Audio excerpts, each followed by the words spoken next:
Bismillahirrahmanirrahim. Assalamualaikum warahmatullahi wabarakatuh. Perkenalkan, saya Ayi Nurholilah. Di sini saya akan membahas tentang multimedia pembelajaran. Apa itu multimedia pembelajaran? Nah, pertama dari kata multimedia yang artinya kesatuan perangkat keras maupun lunak berbasis teknologi digital untuk menyampaikan suatu objek berupa pesan informasi. Kedua, pembelajaran yang merujuk pada kegiatan transfer ilmu dari guru ke murid. Dengan demikian, multimedia pembelajaran adalah seperangkat hardware maupun software berbasis teknologi digital untuk menyampaikan pesan informasi dari guru ke murid atau murid ke murid untuk mempermudah penyampaian materi, praktik, dan penilaian.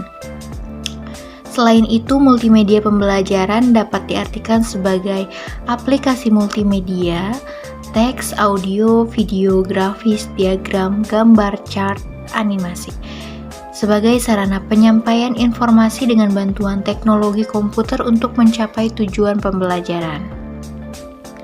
Atau yang lebih sederhananya, multimedia merupakan media yang melibatkan jenis media untuk merangsang semua indera dalam satu kegiatan pembelajaran.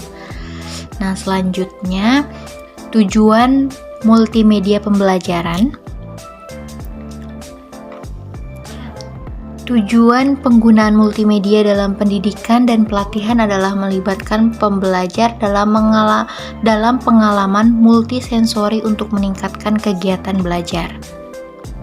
Dimanfaatkannya multimedia dan berbagai sumber informasi serta metode pembelajaran, pencapaian hasil pembelajaran diharapkan lebih meningkat. Selanjutnya ada contoh multimedia pembelajaran. Yang pertama ada online berbentuk audio. Media pembelajaran audio ini bisa diakses secara online oleh guru dan siswa untuk digunakan dalam pembelajaran. Nah, contoh multimedia pembelajaran online yang berbentuk audio antara lain yaitu radio edukasi Kemdikbud atau bisa di radioedukasi.kemdikbud.go.id. Nah, ataupun suara edukasi bisa di suara edukasi dapat diakses di laman suaraedukasi.kemdikbud.go.id. Nah, jika podcast English First itu podcast untuk belajar listening bahasa Inggris. Nah, yang kedua ada online berbentuk visual. Multimedia berbentuk visual ini banyak ditemukan di internet, bahkan hadir dalam berbagai bentuk dan fungsinya. Nah, contohnya pembelajaran online yaitu seperti Google Classroom, Microsoft Teams, Moodle, Pedena, Edmodo, Schoology, dan lain sebagainya. Nah, jika latihan soal online itu bisa menggunakan Google Form, Office Form, dan Quizzes. Nah, ataupun media pembelajaran berbasis web itu ada WordPress, EduBlogs, Blogspot, Google Site, Indonesia Montessori, Slinkar, dan Wolfram Alpha. Dan ada juga media pembelajaran online berbasis game seperti Edukasi Kemdikbud, games pembelajaran di Play Store, App Store, dan lain-lain. Nah, yang ketiga yaitu ada interaktif online berbentuk audio visual. Media pembelajaran kelas jarak jauh yaitu seperti Zoom, Google Meet, WhatsApp, Skype, dan Microsoft Teams.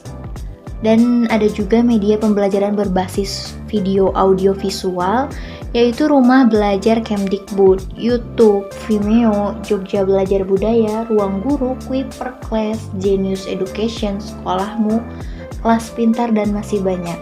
Multimedia pembelajaran berbentuk audio visual juga ini tidak kalah banyaknya.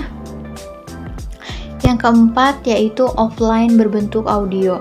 Beberapa contoh media pembelajaran audio offline seperti rekaman cerita, fabel atau wayang, lagu nasional atau lagu daerah bisa melalui kaset pita, compact disc atau flash disc.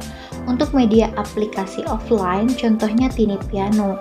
Sedangkan untuk media perangkat keras contohnya fonograf, gramofon, dan lain-lain. Nah, Selanjutnya, yang kelima yaitu offline berbentuk visual.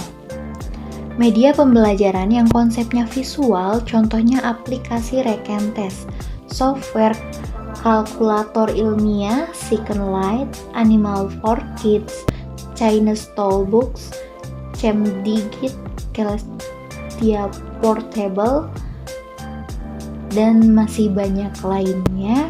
Atau juga bisa menemukan berbagai aplikasi offline dengan mengunduhnya di internet. Kemudian bisa diinstal di laptop atau PC masing-masing. Yang keenam yaitu offline berbentuk audio visual. Nah, multimedia pembelajaran audiovisual offline bisa berupa film edukasi untuk anak, film kartun di televisi, hingga game pembelajaran offline yang bisa kalian dapatkan di internet. Selanjutnya ada kelebihan dan kekurangan multimedia pembelajaran. Kelebihannya yaitu multimedia bersifat interaktif dan fleksibel. Multimedia juga memberikan umpan balik pada siswa dan kemudahan mengontrol. Nah, yang kekurangannya yaitu hanya dapat berfungsi sesuai yang telah diprogramkan. Nah, yang kedua yaitu memerlukan peralatan multimedia yang cukup mahal. Yang ketiga memerlukan peralatan minimal, prosesor, memori kartu grafis, dan monitor, dan membutuhkan keahlian. Selanjutnya yaitu manfaat multimedia pembelajaran. Multimedia pembelajaran yang digunakan secara tepat tentu akan memberi manfaat bagi guru dan siswa. Secara umum, manfaat yang dirasakan adalah menciptakan kegiatan belajar yang lebih menarik dan lebih interaktif hingga meningkatkan kualitas belajar siswa karena efisien, yakni dapat dilakukan di mana saja dan kapan saja. Nah, manfaatnya multimedia pembelajaran juga memberi manfaat yang langsung terasa dalam kegiatan belajar, yaitu yang pertama menyajikan benda atau peristiwa yang kompleks, rumit, dan berlangsung cepat atau lambat. Contohnya misalnya sistem tubuh manusia, mesin, proses tumbuhnya bunga, dan lain-lain. Nah, juga menyajikan benda atau peristiwa yang jauh seperti bulan, bintang, dan lain-lain. Dan juga menyajikan benda atau peristiwa yang berbahaya seperti letusan gunung Merapi, harimau, dan racun. Nah, manfaat yang lainnya yaitu multimedia pembelajaran dapat menarik indera dan minat siswa dalam memahami sesuatu karena merupakan gabungan antara panduan, suara, dan gerakan. Gabungan tersebut memudahkan murid memahami dan mengingat apa yang dipelajari dalam waktu yang lama. Penggunaan media dalam pembelajaran bertujuan agar kegiatan tersebut berlangsung secara tepat guna dan berdaya guna sehingga mutu pendidikan dapat ditingkatkan. Guru juga harus menguasai penggunaan multimedia agar materi pelajaran yang disampaikan dapat dimengerti dan dapat diserap oleh siswa dengan baik. Sekian dari saya. Wassalamualaikum warahmatullahi wabarakatuh. Terima kasih.